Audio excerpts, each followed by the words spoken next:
Hello friends, আমি সোমনাথ। আশা করছি তোমাদের প্রিপারেশন খুব ভালো মতন ভাবে চলছে। তো আজকে আমরা জেনারেল স্টাডির ইম্পর্টেন্ট প্রশ্নগুলো নিয়ে আলোচনা করব, যেই প্রশ্নগুলো বারবার রিপিট করছে কম্পিটিটিভ এক্সামে, সেই ধরনের প্রশ্নগুলোকে নিয়ে আলোচনা করব। এটা হচ্ছে পার্ট 2। অলরেডি একটা ভিডিও বানিয়েছি পার্ট 1, যদি না দেখে থাকো তাহলে একবার দেখে নিও। তো চলো স্টার্ট করছি, আজকের প্রশ্নগুলো নিয়ে স্টার্ট করছি। দেখো, প্রত্যেকটা প্রশ্নের জন্য 5 সেকেন্ড তোমাদের কাছে থাকবে। তোমরা প্রশ্নটাকে পড়বে, দেন তারপরে অ্যান্সার করবে, এবং তারপরে আমি তোমাদের সলিউশন করে দেবো উইথ এক্সপ্লেনেশন। দেখো, এখানে একটা প্রথম প্রশ্ন এসছে যে who was the first women president of Indian National Congress? Sarojini Naidu, Sucheta Kripalani, Rajkumari Amrit কর বা আনি বেসেন্ত, তাই না? সবাই তোমরা জানো এবং তোমাদের সময় স্টার্ট হচ্ছে এখন।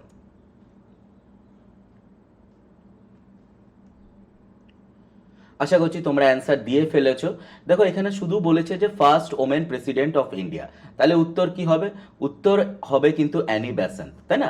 আর যদি ধরো এখানে যদি জিজ্ঞেস করতো যে ফার্স্ট ইন্ডিয়ান, তাই না, ফার্স্ট ইন্ডিয়ান ওমেন যদি বলতো, তখন কিন্তু অ্যান্সার কিন্তু আলাদা হতো। তখন অ্যান্সার তোমরা সবাই জানো, তখন বলবে যে সরোজিনী নাইডু। এবং এখান থেকে কি কি প্রশ্ন আসতে পারে কম্পিটিটিভ এক্সামে একটু দেখো। প্রথম কথা, সরোজিনী নাইডু 1925 কোন অধিবেশনে ছিলেন? ফার্স্ট হচ্ছে কানপুর অধিবেশন, এটা একটা প্রশ্ন হতে পারে। সেকেন্ড হচ্ছে যে ওনাকে কি বলা হয়? সরোজিনী নাইডুকে নাইটিঙ্গেল অফ ইন্ডিয়া বলা হচ্ছে, এটাও আর একটা প্রশ্ন যেটা পরীক্ষায় জিজ্ঞেস করে। সেকেন্ড হচ্ছে দেখো, এই যে অ্যানি বেসেন্ট ইন্ডিয়ান ন্যাশনাল কংগ্রেসের কোন সেশনে ছিলেন? 1917। এবং এই 1917 অধিবেশন কোথায় হচ্ছিল? কলকাতায় হচ্ছিল, এটা একটা প্রশ্ন। ইন্ডিয়ান ন্যাশনাল কংগ্রেস তৈরি হয়েছে 1885-এ, তোমরা সবাই জানো, এবং ফাউন্ডার ছিলেন হচ্ছে অ্যালেন অক্টোভেন হিউম, তাই না? তাহলে এখান থেকে কি কি প্রশ্ন আসতে পারে? প্রথম প্রশ্ন তোমাকে জিজ্ঞেস করতে পারে যে দিদেন ভাইসরয় কে? এখানে ভাইসরয় কে ছিলেন? তোমরা সবাই জানো যে লর্ড ডাফরিন হচ্ছে ভাইসরয় ছিলেন। অ্যান্ড আরেকটা প্রশ্ন এখান থেকে বেরিয়ে এলো, তাহলে লর্ড ডাফরিন ইন্ডিয়ান ন্যাশনাল কংগ্রেসকে কি বলেছিলেন? তাহলে উনি বলেছিলেন হচ্ছে মাইক্রোস্কোপিক মাইনরিটি, তাই না? তাহলে মাইক্রোস্কোপিক মাইনরিটি লর্ড ডাফরিন বললেন। সেকেন্ড, আবার এখান থেকে আরেকটা প্রশ্ন বেরিয়ে গেল যে তাহলে ইন্ডিয়ান ন্যাশনাল কংগ্রেসকে বেগিং ইনস্টিটিউশন কে বলেছিলেন? বেগিং ইনস্টিটিউশন অরবিন্দু ঘোষজি বলেছিলেন, তাই না? এবং তোমরা সবাই জানো যে ফার্স্ট অধিবেশন যেটা হচ্ছে মুম্বাইতে হয়েছিল 1885-এ, উমেশ চন্দ্র ব্যানার্জি ছিলেন। ঠিক আছে, তো নেক্সট কোশ্চেনের দিকে যাচ্ছি, নিশ্চয়ই রেডি তোমরা? দেখো, এখানে খুব সিম্পল একটা প্রশ্ন দিয়েছে যে স্টাডি অফ দ্য ফসিল, জীবাশ্ম যে নিয়ে পড়াশোনা, সেই পড়াশোনাকে আমরা কি বলবো? প্যালিওন্টোলজি, পেট্রোলজি, নেক্সট হচ্ছে সিসমোলজি, বা নান অফ দ্য অ্যাবাভ, তাই না? এই যে প্রশ্নটা, এবং এটা খুব কমন একটা প্রশ্ন। ফসিলস মানে কি? ফসিলস মানে হচ্ছে জীবাশ্ম, তাই তো? তো তোমাদের টাইম স্টার্ট হচ্ছে এখন।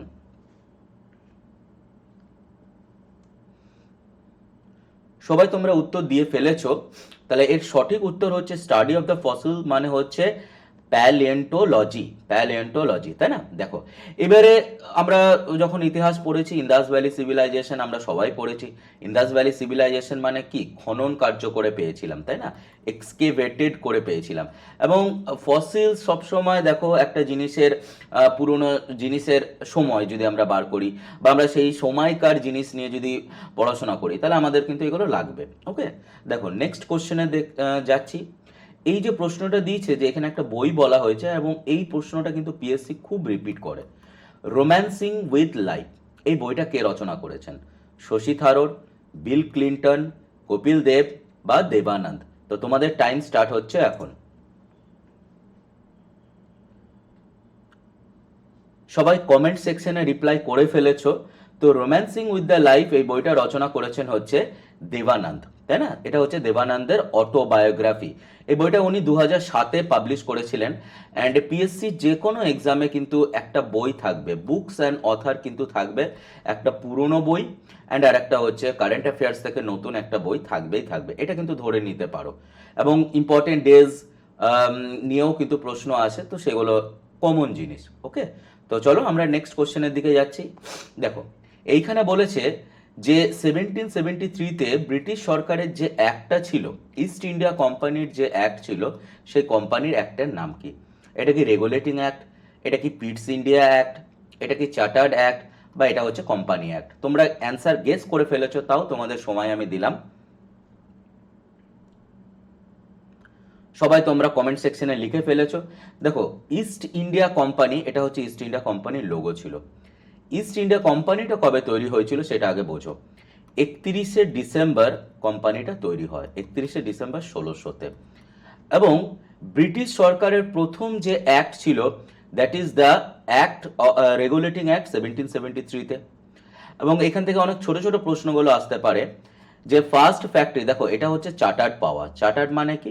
চার্টার্ড মানে হচ্ছে লাইসেন্স। ব্রিটিশ সরকার লাইসেন্স পেয়েছিল। কিন্তু প্রথম ফ্যাক্টরি কবে করেছিল সেটার একটা কোশ্চেন আসতে পারে, সেটার উত্তর হবে হচ্ছে 1613 সুরাট। কি বললাম? 1613 সুরাটে হচ্ছে ফার্স্ট ফ্যাক্টরি করলো। সেকেন্ড বলতে পারে যে সেকেন্ড ফ্যাক্টরিটা কোথায় করেছিল? 1616 মৌসালামি পট্টনম। এর আগে দেখো ফ্যাক্টরি তো সেট আপ করলো 1613-তে, তার আগে আরো দুটো প্রশ্ন হতে পারে যে ফ্যাক্টরি করার পরে, এই যে কোম্পানিটা তৈরি করার পরে কে এসেছিলেন পারমিশন নেওয়ার জন্য? তো জাহাঙ্গীরের সময় এসেছিলেন হচ্ছে দুজন ব্রিটিশার। 1608-এ একজন এলেন, ওনার নাম হচ্ছে, সবার প্রথম উনি আসছেন ক্যাপ্টেন উইলিয়াম হকিন্স, ঠিক আছে। তারপরে হচ্ছে থমাস রো এলেন। এবং এদিকে আর একটা প্রশ্ন, যে কোম্পানিটা তৈরিই হয়নি, তাই না? তাহলে সবার আগে ফার্স্ট ব্রিটিশার কে এসেছিলেন, এটা একটা প্রশ্ন হবে। তাহলে আকবরের কোর্টে এসেছিলেন, আকবরের সময় এসেছিলেন হচ্ছে 1585-তে রাল্ফ ফিচ। ওকে, চলো নেক্সট কোশ্চেনের দিকে আমরা যাই। এবং অবশ্যই এই চ্যানেলটাকে লাইক করো, কমেন্ট করো, শেয়ার করো, এবং তোমরা চ্যানেলটাকে সাবস্ক্রাইব করে নাও যাতে নতুন ভিডিওগুলো নোটিফিকেশন তোমরা পেতে পারো। ওকে, চলো দেখো এখানে কি বলেছে, অ্যাবলিশন অফ দ্য টাইটেল, আমরা উপাধি রাখতে পারি না। এবং এটা একটা ফান্ডামেন্টাল রাইট। ফান্ডামেন্টাল রাইট কোন পার্টে আছে? সংবিধানের পার্ট মানে হচ্ছে চ্যাপ্টার, পার্ট নাম্বার 3-তে আছে। কিন্তু অ্যাবলিশন অফ টাইটেল এটা কত নাম্বার, কোন ক্যাটাগরি বা কোন ফান্ডামেন্টাল রাইটে আছে? এটা কি রাইট এগেনস্ট এক্সপ্লয়টেশন? নেক্সট হচ্ছে right two freedom, right to equality, right two freedom of religion. তোমাদের টাইম স্টার্ট হচ্ছে এখন।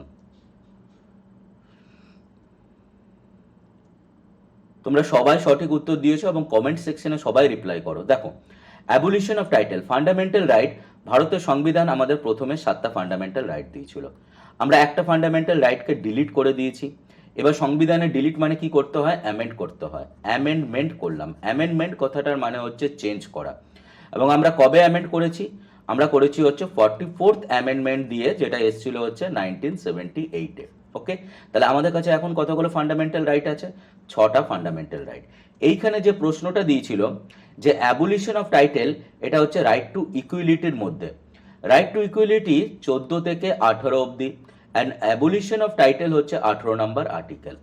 রাইট এগেন্স্ট এক্সপ্লয়টেশন, এক্সপ্লয়টেশন মানে কি? শোষণ করা। এটার আর্টিকেল কত? এক্সপ্লয়টেশনের আর্টিকেল হচ্ছে, দুটো আর্টিকেল আছে, একটা হচ্ছে 23 থেকে 24। এখানে দুটো প্রশ্ন পিএসসি জিজ্ঞেস করতে পারে। এক হচ্ছে যে 23 নম্বর আর্টিকেলে কি বলা হয়েছে? 23 নম্বর আর্টিকেলে এটাই বলা হয়েছে যে হিউম্যান ট্রাফিকিং করা যাবে না। হিউম্যান ট্রাফিকিং মানে হচ্ছে মানুষ পাচার করা যায় না। সেকেন্ড পয়েন্টে এখানে তুলে ধরেছে যে ফোর্স লেবার করা যায় না, ফোর্স লেবার, ঠিক আছে। 24-এ বলা হয়েছে যে 6 থেকে 14 বছর বাচ্চাদের ফোর্স লেবার করানো যাবে না। ওকে, নেক্সট রাইট টু ফ্রিডম মানে হচ্ছে 19 থেকে 22 অবধি হচ্ছে right two freedom. And right two freedom of religion, ধর্মের স্বাধীনতা হচ্ছে 25 থেকে 28। প্রত্যেকটা ইম্পর্টেন্ট জিনিস। তাহলে নেক্সট কোশ্চেনের দিকে আমি এগোচ্ছি। দেখো এখানে বলেছে in the atmosphere the layer above the troposphere. ট্রোপোস্ফিয়ারের পরে কি আছে? স্ট্র্যাটোস্ফিয়ার, মেসোস্ফিয়ার, থার্মোস্ফিয়ার বা এক্সোস্ফিয়ার। এবং তোমাদের সময় স্টার্ট হচ্ছে এখন।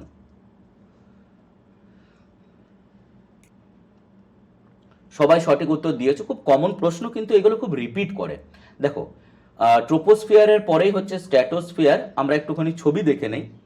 প্রথমেই হচ্ছে এই হলো আমাদের পৃথিবী, ক্রাস্ট, তাই না? এটাকে বলবো হচ্ছে ক্রাস্ট।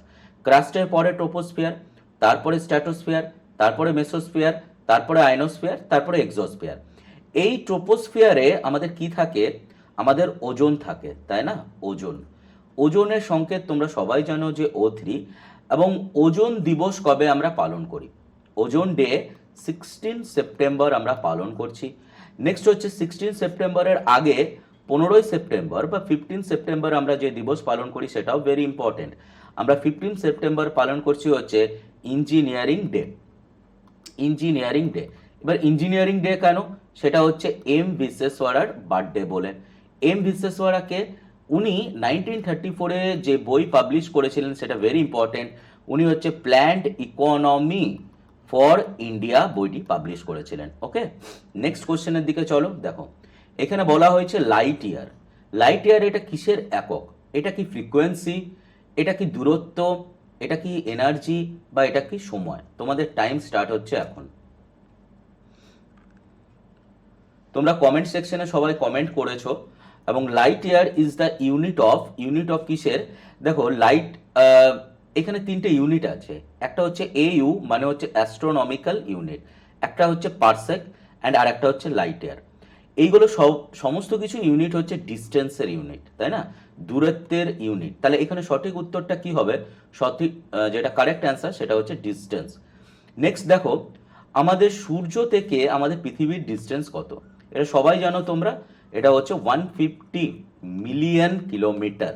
ওকে, নেক্সট হচ্ছে, এটাও খুব কমন প্রশ্ন, কিন্তু পরীক্ষায় আসে এবং পরীক্ষার হলে এটা খুব কনফিউশন হয় যে কি হবে তাড়াহুড়োর মধ্যে। সেখানে সিচুয়েশনটা একটু আলাদা হয়, তো পরিবেশ থাকে।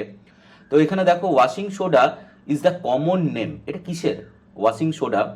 তো এটা কি ক্যালসিয়াম কার্বনেট, ক্যালসিয়াম বাইকার্বনেট, বা সোডিয়াম কার্বনেট, বা সোডিয়াম বাইকার্বনেট? ওকে, নেক্সট দেখো তোমাদের টাইম স্টার্ট হলো এখন। তোমরা সবাই কমেন্ট সেকশনে রিপ্লাই করবে এই 5 সেকেন্ডের মধ্যে।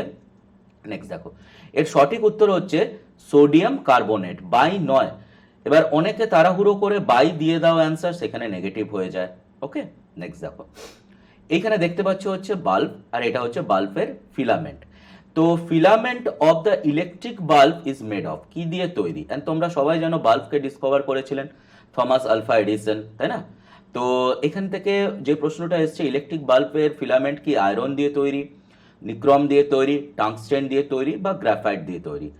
এবং তোমাদের সময় স্টার্ট হচ্ছে। সঠিক উত্তর সবাই করেছো, যেটার সঠিক উত্তর হচ্ছে যে টাংস্টেন দিয়ে আমাদের বাল্বের ফিলামেন্ট তৈরি। ওকে, নেক্সট কোশ্চেন দেখো, জলের ঘনত্ব density of the water is maximum, তাই না? তাহলে এটা কত ডিগ্রি সেলসিয়াসে ম্যাক্সিমাম থাকে? এটা কি 12 ডিগ্রি? জলের যে ঘনত্ব, এটা কি 8 ডিগ্রি, এটা কি 4 ডিগ্রি, বা এটা 0 ডিগ্রি? তোমাদের টাইম স্টার্ট হচ্ছে এখন।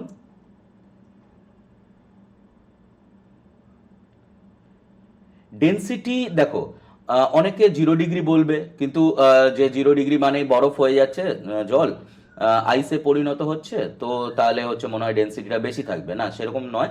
তো এটার সঠিক উত্তর হচ্ছে যে এক্স্যাক্ট বলতে গেলে হচ্ছে 3.98 ডিগ্রি সেলসিয়াস, মানে 4 ডিগ্রি সেলসিয়াসের এখানে উত্তরটা আমরা নেব, যে জলের ঘনত্ব ম্যাক্সিমাম হয়। নেক্সট, এখানে দেখো বলেছে ভারতবর্ষের সংবিধানে কোন আর্টিকেলে বা কোন আর্টিকেলকে ডক্টর B.R. আম্বেদকরজি বলেছিলেন heart and soul of Indian constitution? এটি কি article number 14, article number 19, article number 356, বা আর্টিকেল নাম্বার 32? তো তোমাদের টাইম স্টার্ট হলো। সঠিক উত্তর তোমরা সবাই জানো যে ডক্টর B.R. আম্বেদকরজি আর্টিকেল নাম্বার 32-কে বলেছিলেন যে heart and soul of Indian constitution. Article number 14 মানে কি? আর্টিকেল নাম্বার 14 মানে হচ্ছে রাইট টু ইকুয়ালিটি, তাই না? আর্টিকেল নাম্বার 19 মানে হচ্ছে যে ফ্রিডম, এখানে ফ্রিডমের কথা বলা হয়েছে, এবং আমাদের ভারতের সংবিধান 6টা ফ্রিডম দিচ্ছে। রাইট, যেটা হচ্ছে আর্টিকেল নাম্বার 356 মানে কি? যেখানে হচ্ছে ন্যাশনাল, দেখো এমার্জেন্সির কথা বলা হয়েছে, তাই না? এবার এমার্জেন্সি 3 রকমের আছে। প্রথমে হচ্ছে ন্যাশনাল এমার্জেন্সি, যার আর্টিকেল হচ্ছে 352। নেক্সট হচ্ছে প্রেসিডেন্টাল রুল বা স্টেট এমার্জেন্সি, যার আর্টিকেল 356। এবং অর্থনৈতিক ফিনান্সিয়াল এমার্জেন্সি, অর্থনীতির জন্য যেটা এমার্জেন্সি হচ্ছে সেটা হচ্ছে আর্টিকেল 360।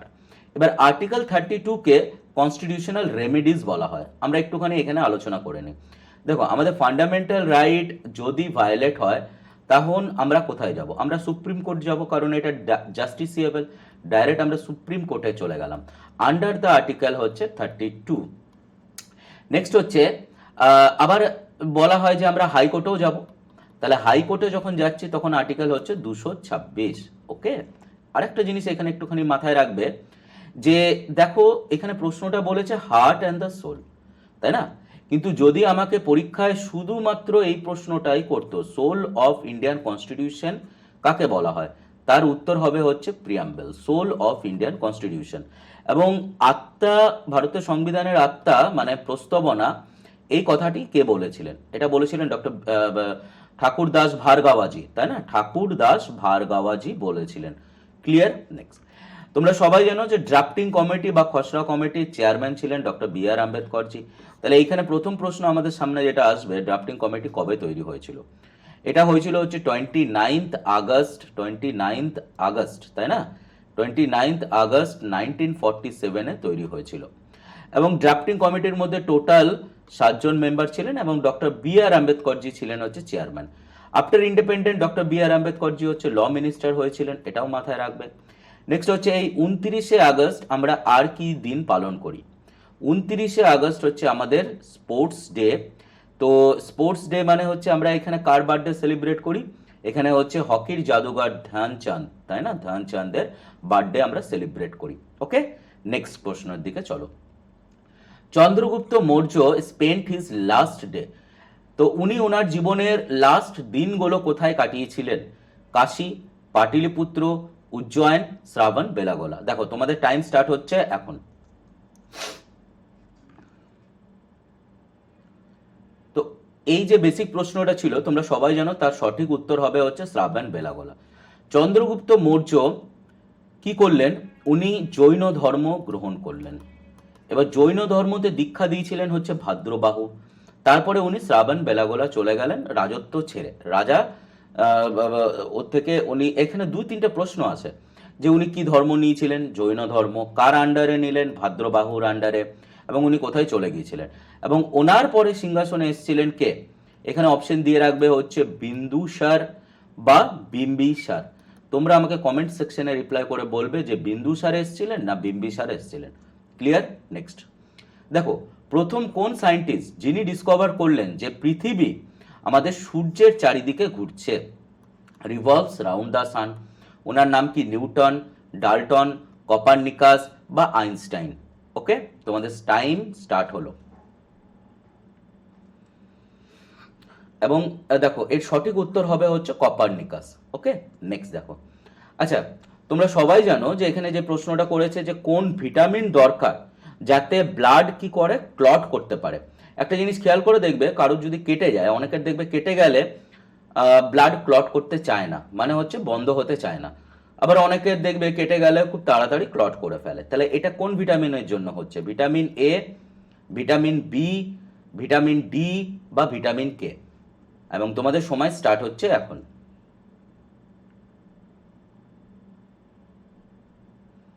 সবাই তোমরা জানো এটা হচ্ছে ভিটামিন কে এর জন্য হচ্ছে, তাই না? ভিটামিন কে দরকার ব্লাড ক্লটিং এর জন্য। আচ্ছা, আমাদের শরীরের ভিতরে ব্লাড কেন ক্লট করছে না, তাই না? যদি আমাদের এই প্রশ্নটা আসতো তাহলে তার উত্তর হতো হচ্ছে হেপারিন। ক্লিয়ার? নেক্সট দেখো। আচ্ছা, এডস কি ডিস্ট্রয় করে? তোমরা সবাই জানো যে এডস যে ভাইরাস, এটা হচ্ছে কিসের জন্য? এইচআইভি ভাইরাস, তাই না? এবং এডস এর পরীক্ষা করা হচ্ছে কি দিয়ে? এলিসা টেস্ট, এলিসা টেস্টের জন্য। তো এটা কোথায় অ্যাটাক করছে? এটা কি লিম্ফোসাইটে, এটা কি মোনোসাইটে, এটা কি নিউট্রোফিলে বা বেসোফিল, তাই না? তো তোমাদের টাইম স্টার্ট হলো। দেখো ফার্স্ট অফ অল হচ্ছে এডস আমাদের কোথায় অ্যাটাক করছে?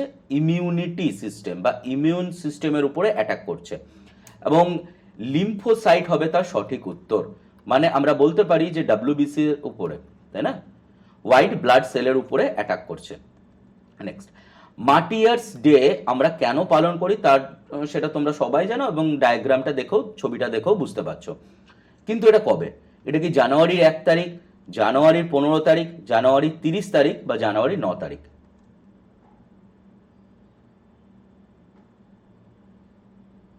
তাহলে সঠিক উত্তর কি হচ্ছে? জানুয়ারির 30 তারিখে মার্টিয়ার্স ডে আমরা পালন করছি, যেখানে father of our nation Mahatma গান্ধীজিকে হত্যা করা হয়েছিল 1948-এ। ওকে, দেখো এখান থেকে 2-1টা প্রশ্ন আসতে পারে, কারণ মহাত্মা গান্ধীজি টপিক থেকে পরীক্ষায় সবসময় প্রশ্ন আসবেই আসবে।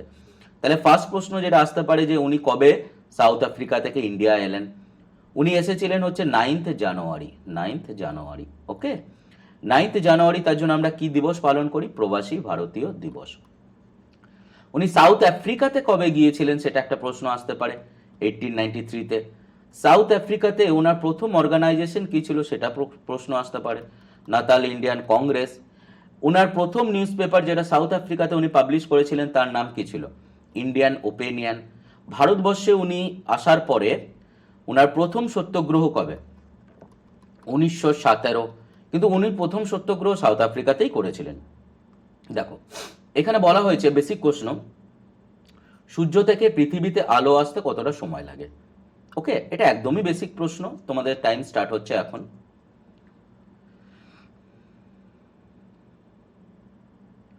সবাই জানো যে 8 মিনিট হচ্ছে সময় লাগছে সূর্য থেকে পৃথিবীতে। কিন্তু ধরো প্রশ্নটা যদি দিত হচ্ছে প্লুটো, প্লুটো আর এখন আর প্ল্যানেট নেই, এটা একটা ডোয়ার্ফ প্ল্যানেটে পরিণত হয়েছে 2006 থেকে। কিন্তু যদি বলা হতো যে সূর্য থেকে আমাদের প্লুটোতে আলো আসতে কতক্ষণ লাগছে, এটা হচ্ছে 5.5 ঘন্টা লাগে সময়। ওকে, তো সেটা একটু মাথায় রাখবে। আচ্ছা, পুনা প্যাক্ট 1932-তে করানো হয়েছিল কাদের মাঝখানে। ওকে, তোমাদের টাইম স্টার্ট হচ্ছে এখন।